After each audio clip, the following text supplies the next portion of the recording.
Puntahan natin si Pangulong Bongbong Marcos. Tingnan po natin. Meron sinasabi dito ang Pangulo, ha? Nasaan ba to? Pakinggan nyo ho, mga boss. Tinitingnan po natin kung saan ang tutunguan ng Pilipinas. Yan po ang halaga nitong eleksyon po na ito. Ang mahalaga ang eleksyon na ito dahil sa eleksyon ito, sa pagboboto ninyo, mamimili po kayo kung tayo ba ay babalik. Kung tayo ba ay babalik sa panahon na gusto na ating mga liderato, ay ang Pilipinas magiging probinsya na ng China. Ayan. Alam ko, hindi lingid sa ating lahat na kaalaman, mga bossing Chief Amo, sir. Noong panahon ng dating Pangulong Duterte, talaga namang kumakalat, bumabandera yung nakasulat na kulay pula. Di ba? Philippines, Province of China. Alam niyo po kung bakit napaka-importante nitong 2025 midterm election, mga bossing? Kasi po dito natin malalaman, no, kung saan nga tama papunta ang Pilipinas. Kagaya ng sinasabi ng ating Pangulong Duterte.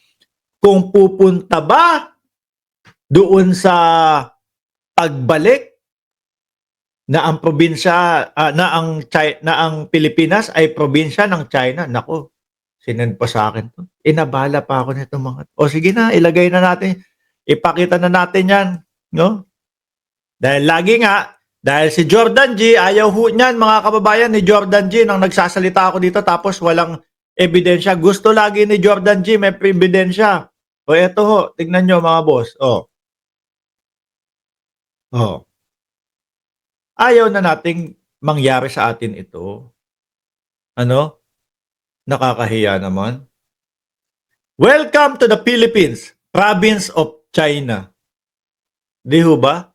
Ngayon, hindi na tayo masasabihan ng ganyan eh. Hindi na tayo mariringgan ng mga ganyan eh. Bakit to? Mismong ang ating Pangulo ang nangunguna sa paglaban sa ating karapatan sa China, mga bossing, sa West Philippine Sea. Ang dating Pangulo, hindi ho. Mga bossing, hindi natin nakita ng pangil para kalabanin ang China. Puro lang po, sunod-sunod na lang tayo. Sunod. Although tayo na po yung nanalo sa UNCLOS, tayo na po yung may karapatan, may hawak ng papel na sinasabing tayo ang may karapatan sa West Philippine Sea. Hindi po inasikaso. Sa halip po, 60 sa'yo Duterte, 40 sa amin China. Gagawa tayo ng joint exploration. 60 ang mapupunta sa iyo, pero kami ang kikilos. 40 lang sa amin. Di ba? Nagpauto naman. Kala siguro ibibigay din ng China yung 60% na yon, no? Ano kapalit? Sabi-sabi wag lang daw pag-usapan na yung naipanalo natin sa UNCLOS, mga kababayan.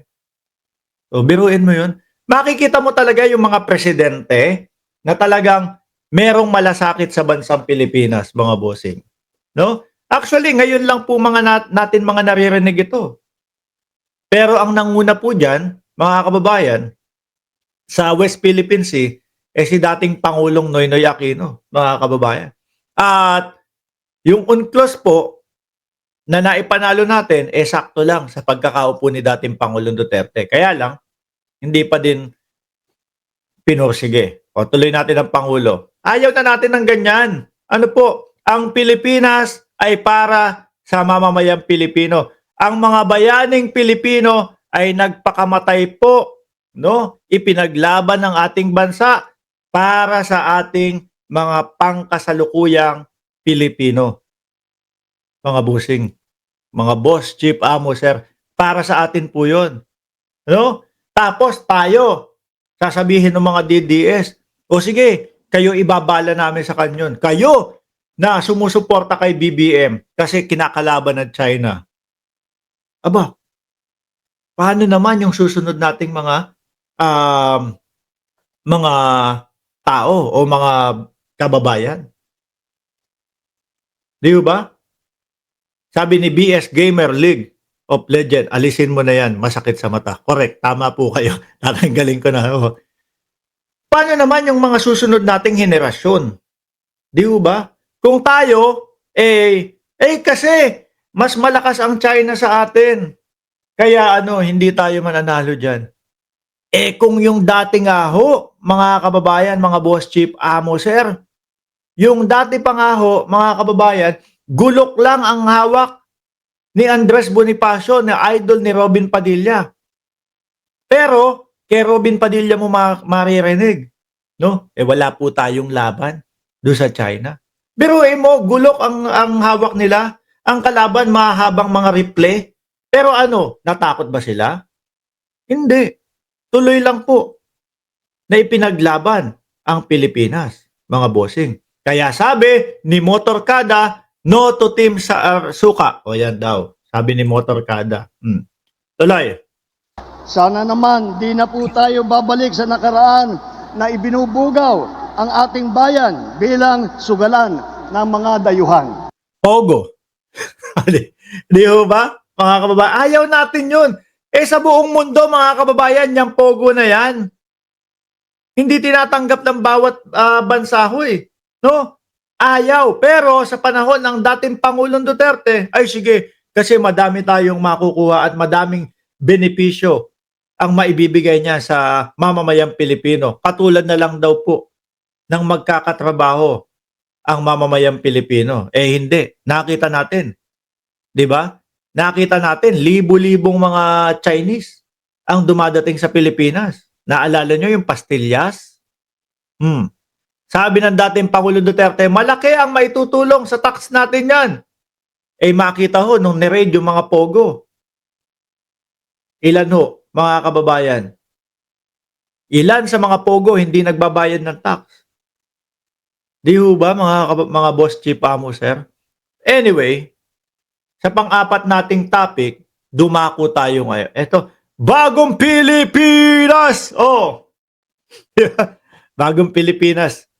Walang Duterte na, mga bossing. Nasaan tayo? Ito, ipapakita ko sa inyo.